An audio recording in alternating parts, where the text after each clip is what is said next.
Yeah, I know. I We're don't like it. Oh, sorry. She can edit. Nothing personal. Yeah.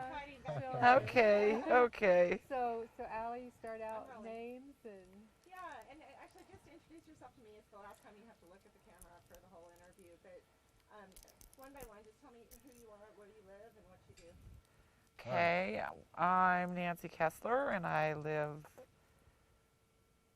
in Goshen County on Bear Creek, and I teach 6th grade at Southeast Elementary. And I'm John Kessler, and I live here also, and I'm a rancher, cow-calf operation. Now you only have to look at the Okay. So we started talking somewhat about your background. You've been married 27 years, and so what drew you?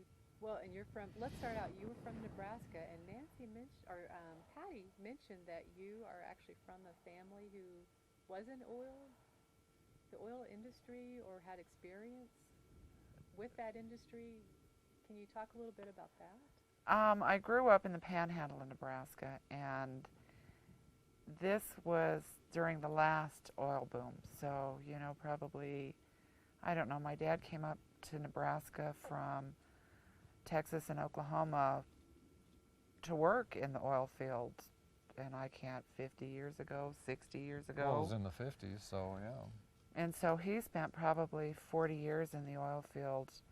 And at that time it was the tri-state, Colorado, Nebraska, and Wyoming. So he actually was involved in this whole area during the last oil boom when it was all vertical drilling. So I grew up in the oil field, and both of my brothers worked in it, and my uncle was involved in it.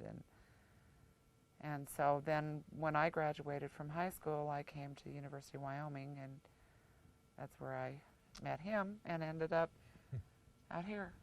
Well, what did you think growing up in that? I mean, what was your feel for the industry? Well, it was just a normal, I mean, my dad did that my entire life, and worked up, you know, he started out as a roughneck on the rigs, working 7 days a week for, I don't know, I think he'd probably say 12 cents an hour. I think it was probably more than that, but not much.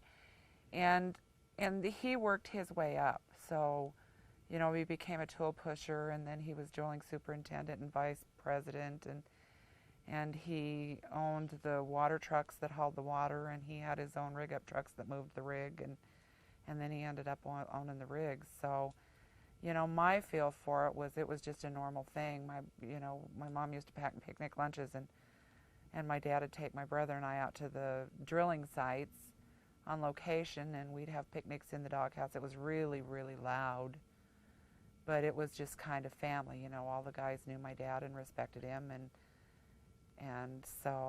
it was a small community. It was Sydney, and so everybody knew everyone, and my dad was very well respected. And so the oil field at that time, you know, I remember he dealt with a lot of farmers and ranchers, of course, because he was drilling on their land, but there was a lot of cooperation, and he was very careful about environmental impact and making sure that once they were finished on location, they put it back to as natural a state as they could. So that was kind of my experience with the oil field. Did he travel much? Lots. He was out on location a lot. But it was within a, 100, 200-mile radius, because there was a lot of drilling going on at that time. So he wasn't out of state? Well, he was in Wyoming and Colorado, but not terribly far that I remember. You know, I don't remember him being home a great deal, but we just kind of adjusted to his schedule, and this was the 50s and 60s when Mom stayed home and Dad's worked, and so it was kind of a different time too. Exactly. And John, your background, are you a Wyoming native? I am. Our kids are the 5th generation to live in this house. My great-grandfather came to Wyoming in the 1860s, and he settled out here on Bear Creek in the 1870s, and then the Yoder side of the family, they settled in this house in the 1880s, and my grandfather married my grandmother. They were both local kids right here on Bear Creek, so they brought 2 families together, and we've been here ever since. So, That's a great family history. you know, it's kind of rare anymore to have that long of a lineage, you know, because gosh, a lot of these ranches were smaller, the farms were small, and they've been absorbed by bigger outfits, you know, and that's sure what we've seen here. When I was a kid, we'd have 10 brandings to go to a year, and now we have maybe 3. And the rest of the ranch has just been absorbed by bigger outfits, you know, so that's been quite a change. Right. So you're seeing that out here as well, obviously. You bet. You bet. But it's still a really rare community, and that there are neighbors that have been here for 100 years, and One, Yateses, they're about it anymore. well, Well, That's and true. You talked a little bit Excuse me. off camera. If the two of you could talk about that quality of life that you feel you get out here, what do you think about what defines that? Oh, gosh. I Or don't just know. talk about that. If there's not a Quality of life? quality of life here for you. I don't know how you could beat it, could you? no. What does it mean out here? Well, it means about everything, you know. We're just used to having the isolation. We're comfortable with it. You know, some people may not be comfortable. My own sister isn't real comfortable being out here. Well, and it took a while for me, because Yeah, I she wasn't. was a city girl. That's for My sure. folks moved us out into the country about 7 miles when I was in high school, and I thought it was the end of the earth.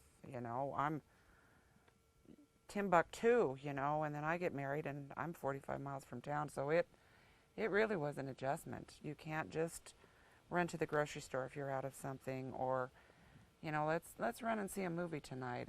It takes planning, and you've got to have several hours to do it, and so it was an adjustment, but I just can't imagine living in town and having neighbors. And Well, we have neighbors, but they're several miles away, you know. And we can have a wedding until 4 o'clock in the morning with the DJ blasting music, and it doesn't bother anybody, or the dogs can bark and it doesn't bother anybody. And What is quality of life also? How would you feel if? Do you have mineral rights where you are? We do. Here? As a matter of fact, our ranch, the ranch itself, we incorporated back in the 70s. So we're a corporation, but, a family corporation. And we have half the mineral rights. And then relatives have the other half. Oh, of so it's in mineral the rights. family. It is, but the relatives are scattered all over. And our situation, it is, I think there are 10 other families that have mineral rights, and I think that's not bad.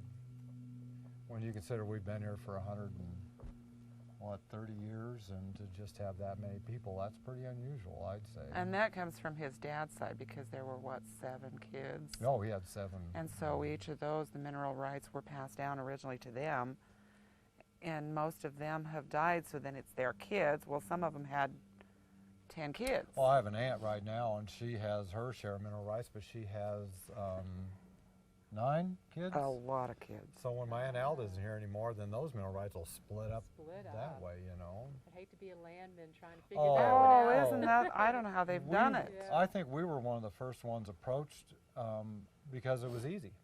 Oh. Compared, even though there are 10 different families involved, that's pretty easy compared to what some of these are. And they're easily found, unlike some of those you talk to in Torrington, where they're.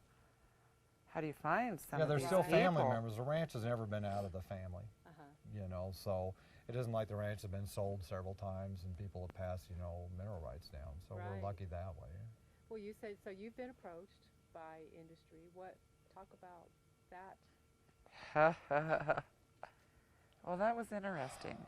Yeah, that was Well, I guess starting when were you approached? And was it a year, 2 Well, it years was ago this the- fall, Yeah. early winter. 2 years ago? And we were approached to lease our mineral rights. And in the past, they've leased mineral rights before, but it's like for $1 an acre. And so we were approached, and what was our first offer? Was it $5? No, it was $10. No, it was $5. Was it? And we doubled it to 10. And I thought Thought we'd struck gold. oh, I thought we'd cut a fat hog, And so we have a couple neighbors, they signed for 10. I was just about ready to sign for 10, and I had another outfit come in and make me an offer of $25 an acre. And this was right at the beginning, so there hadn't we. We didn't even know there was any interest. Oh no, this was just clear out of the right out of the blue. You know, months later, it was really hot, and people north of here were getting. Yeah, we signed for, well, honey, Dick Muskimmon's out here, who's just a neighbor to the south. We don't happen to border him, but we signed for $25 an acre, and they signed for $500. But there are other neighbors that signed for 10. For $10 an acre. And so that's created some. It's been interesting. Has there been any tensions with that? Oh, sure. How does that manifest itself? You know, most of us just took it, well, we made the best deal we could with what we knew, and we'll just move on, you know. We've had a couple neighbors that it has just eaten at them, you know, that they did that. Well, and I think we looked at it, you know, we just came out of a 10-year drought out here in this part of the country, and it was tough. It was really tough, and what you do with a 10-year drought when you're raising cattle is you start we cut back culling on the herd and got smaller, and you cut back on lots of other things, and you hold off on new water wells, and you know. So when they approached us and $25 an acre, we look at it as a gift. absolutely. It was huge at the time. It's made a big difference in the operation of the ranch and what we're able to do, and so that's okay. We didn't need $500. We don't. I think what you'll find with most ranchers and farmers is they're not in it for the money, because they wouldn't be in it if they were after money. Yeah. It is a quality of life thing. Well, especially know. small family ranches like this one, you know. If Nancy didn't have her job, we couldn't afford to live here. You know, what we get out of here is a place to live, you know, and the ranch takes care of our utilities and that kind of stuff, but we're small. We're probably one of the smallest ranches around anymore. They're still operating. So. And what do you operate here? You said cattle. So Yeah, we have a cow-calf. Cow-calf operation. Yep. And any hay? Are you selling Just some what I hay, use. Okay. Yep, I So put up my own hay. self-sufficient Yep, and- we put up the hay that we need to feed, and no, this is my ancestors did a really good job. They put together a sweet little place here, so. Very nice. And we're just basically the caretakers as anybody is with land, you know. You don't really own it, I guess. You know what I mean, you know. Stewards of yeah, land. we're just stewards, so. If you take care of the land, it'll take care of you. Mm-hmm. And And it so far, has. so You know, good. we've raised 2 really awesome kids out here that when Sarah graduated from high school, well, in high school, she was going to go to the city. She was tired of this country life in Wyoming, and she wanted big city, and she went to University of Wyoming, and she's been up there for a lot of years. But she's done with the big city idea. This is where she wants to be, and Isn't that funny talking about Laramie as a big city? As a big That's city. kind of Well- a knee slapper too, you know.